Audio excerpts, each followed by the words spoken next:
कड़ाके की सर्दी के इस दौर में नगर निगम अजमेर की ओर से संचालित आश्रय स्थल जरूरतमंद, असहाय और बेघर लोगों के लिए किसी वरदान से कम साबित नहीं हो रहा है। जहां एक और सर्द हवाओं और गिरते तापमान से आम जनजीवन प्रभावित हो रहा है, वहीं नगर निगम द्वारा शहर में संचालित 6 स्थायी और 1 अस्थायी आश्रय स्थल में लोगों को राहत मिल रही है। नगर निगम द्वारा संचालित इन आश्रय स्थलों में ठंड से बचाव के लिए सभी आवश्यक सुविधाएं उपलब्ध करवाई गई है।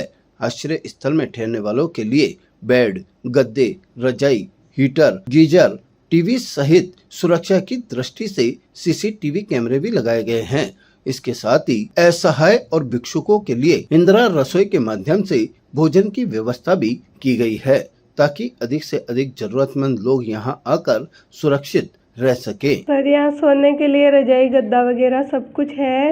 हीटर है, तापने के लिए अलाव की व्यवस्था है, टीवी की है और नहाने के लिए गर्म पानी की व्यवस्था है, गीजर लगे हुए हैं और कूलर वगैरह सब कुछ है। और लेडीज के लिए ऊपर अलग से हॉल है। रोजाना 40 से 50 के बीच में आ जाते हैं। सर, यहाँ फुटपाथ पे सोने वाले आते हैं और मजदूर भी आते हैं, हॉस्पिटल से भी आते हैं और परीक्षा वाले लोग भी आते हैं। बिछाने के लिए गद्दा है और ओढ़ने के लिए रजाई है और कंबल भी है। अगर एक से ज्यादा जरूरत होती है तो वो भी हम अवेलेबल करते हैं। यहाँ पे 36 बेड है नीचे वाले हॉल में और ऊपर 7 बेड है और उसके अलावा गद्दे है। यहाँ पे गर्मियों में 35-40 लोग आते हैं हमेशा, और एग्जाम वगैरह होते हैं तो 100 भी आ जाते हैं, उससे ऊपर भी आ जाते हैं। कड़ाके की सर्दी को देखते हुए सरेरा टीम द्वारा शहर के सभी स्थायी और अस्थायी आश्रय स्थलों का निरीक्षण किया गया। निरीक्षण के दौरान सामने आया कि सभी आश्रय स्थल में व्यवस्थाएं संतोषजनक और सुचारू रूप से संचालित हो रही है। जी, सारी व्यवस्था ये की गई कि जो फुटपाथ पे अनाथ लोग, हॉस्पिटल में आए हुए मरीजों के साथ सहायक लोग आते हैं, उनके लिए अस्थायी रूप से रैन बसेरा संचालित किया गया। कल शाम से नगर निगम के द्वारा ये व्यवस्था की गई है। यहाँ पे पुरुषों के ठहराव के लिए स्ट्रेंथ 200 से 250 के करीब मिनिमम है। इस व्यवस्था संचालित की गई है। यहाँ पे आने वाले लोगों के लिए ठहरने की सुविधा है। मैंने तो रात्रि विश्राम स्थल के लिए जो भी उसमें क्या क्या दिया जाता है? उसमें फ़िलहाल उनको बिस्तर दिए जा रहे हैं, ठहरने की उत्तम व्यवस्था है। नाइट तक भी व्यवस्था हो जाएगी, पीने के पानी की भी और हीटरों की भी।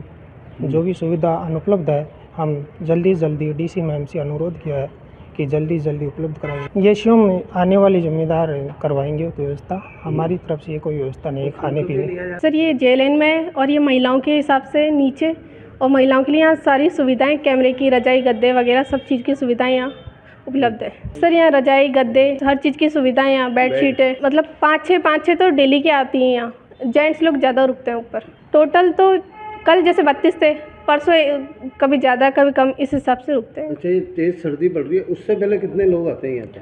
नगर निगम की ओर से शहर में 6 आश्रय स्थल पड़ाव लोहार बस्ती के पास, कार्डियोलॉजी विभाग के पास, दिल्ली गेट के पास, आजाद पार्क के सामने, कोटरा प्राइवेट बस स्टैंड के पास और जनाना रोड पर संचालित किए जा रहे हैं। इसके अलावा वर्तमान में पड़ रही कड़ाके की सर्दी को ध्यान में रखते हुए जवाहरलाल नेहरू अस्पताल में इलाज के लिए आने वाले मरीजों के परिजनों और बाहर से आने वाले मुसाफिरों के लिए एक अस्थायी आश्रय स्थल की भी व्यवस्था की गई है। आश्रय स्थल की इंचार्ज डॉक्टर प्रियंका माथुर ने बताया कि सर्दी को देखते हुए सभी आश्रय स्थलों का नियमित निरीक्षण किया जा रहा है। जो लोग सड़कों पर सोते हुए दिखाई देते हैं, उन्हें नगर निगम के कर्मचारियों द्वारा समझाइश कर आश्रय स्थल तक पहुंचाया जा रहा है। उन्होंने बताया कि फिलहाल आश्रय स्थलों में असहाय और भिक्षुकों की संख्या अधिक है, वहीं बाहर से आने वाले मुसाफिर भी यहां रुक रहे हैं। परीक्षा के समय में विद्यार्थियों की संख्या भी बढ़ जाती है। जो सड़क पे सोते हैं उनके लिए निःशुल्क आश्रय स्थल की व्यवस्था की गई है। 6 हमारे पास स्थायी आश्रय स्थल हैं और 1 अस्थायी आश्रय स्थल है, जो कि राजकीय चिकित्सालय शिशु रोग विभाग की पार्किंग के अंदर बनाया गया है। नगर निगम द्वारा अक्टूबर के अंदर ही कार्यालय आदेश निकालकर एक टीम का गठन किया गया है, जो कि रेगुलरली रैन बसेरों में भिक्षुकों को रात में वहाँ पे दाखिला कराने का कार्य करती है। जगह जगह पे जाते हैं, जो भी आसपास रैन बसेरा है उसके अंदर उनको छोड़ के आते हैं। और जो आश्रय स्थल हैं इनका लगातार निरीक्षण किया जा रहा है। जो भी सर्दी के लिए आवश्यक वस्तुएं हैं, जैसे आपको हीटर की आवश्यकता है, अलाव की आवश्यकता है या फिर गर्म पानी की आवश्यकता है, इन सब की व्यवस्थाओं की चेकिंग लगातार की जा रही है। और रजाई, गद्दे, इन सब का नियमित धुलाई, सफाई, इनकी जो ज़रूरत है उन सब का भी निरीक्षण किया जा रहा है। और डेली जो भी संचालक हैं उनके संग समन्वय बिठाकर इन सभी व्यवस्थाओं को दुरुस्त करा जा रहा है। यहाँ पे अलग अलग तरह के लोग हैं। एक तो जो स्टूडेंट आते हैं, जो एग्ज़ाम देने के हिसाब से आते हैं, जिनका यहाँ सेंटर आता है अजमेर में, वो लोग आते हैं। कुछ लोग जो विज़िटर्स आते हैं, जो कि बहुत ज़्यादा होटल का खर्चा अफोर्ड नहीं कर सकते, वैसे व्यक्ति आते हैं। और कुछ भिक्षुक जो कि हम नगर निगम के द्वारा जो टीम है जो उनको छोड़ के आती है, वो लोग रहते हैं।